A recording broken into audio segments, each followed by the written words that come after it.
Sigurado mag-i-enjoy si Greg Popovich sa kanilang bagong manlalarong si Chris Paul, isang veteranong gwardya na siguradong mapapakinabangan niya. Hindi na bago si Greg Popovich sa mga gantong manlalaro. In fact, nahawakan niya si Tony Parker, ang tinuturing na one of the best point guard sa NBA mga idol.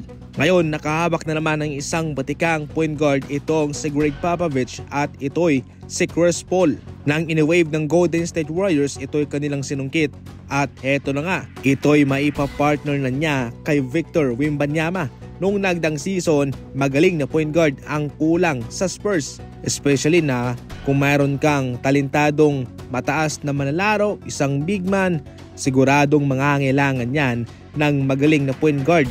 Yung magaling humanap, yung magaling pumasa, yung hindi magastos sa turnover. Hindi ko inaasahan na magiging contender kaagad itong Spurs, subalit marami silang kupunang papahirapan. Hindi ko na rin inaasahan na magkakaroon ng problema si Chris Paul sa chemistry nila ni Victor Wembanyama dahil sa paglipat-lipat ni Chris Paul sa mga pinaglaruan niyang kupunan, mayroon na din siyang mga nakapartner na mga big man. Kaso yung iba doon ay hindi naman nagko-complement yung laruan sa kanya.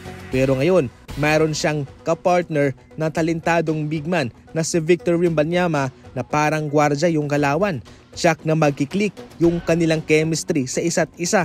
Para sa inyo mga idol, ano kaya ang magiging record ng Spurs sa regular season? I-comment lang.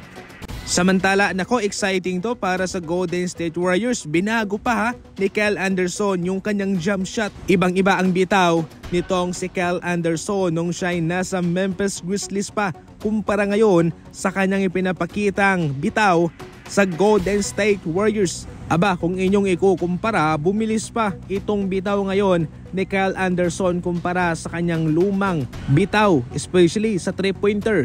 Alam din nitong si Kyle Anderson na mabagal siya, especially sa kanyang bitaw, at minsan talagay nabubutata siya. Pero kapag siya ay titira din, malimit din naman siyang magmintis at kaya yan din ang kinagandahan sa kanya. Ang katanungan, bakit nga ba ito iniba ni Kyle Anderson? Alam niya na siya ay nasa Golden State Warriors na sa ngayon na nagre-require sa kanya ng tumira ng 3 kung sa mga nagdaang team niya ay hindi siya ganong nabibigyan ng pagkakataong tumira.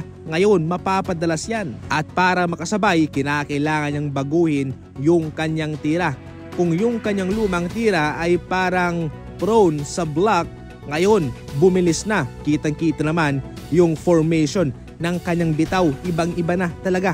Ngayong off-season lang to binago ni Kyle Anderson. So far, nagkaroon siya ng magandang trabaho dyan.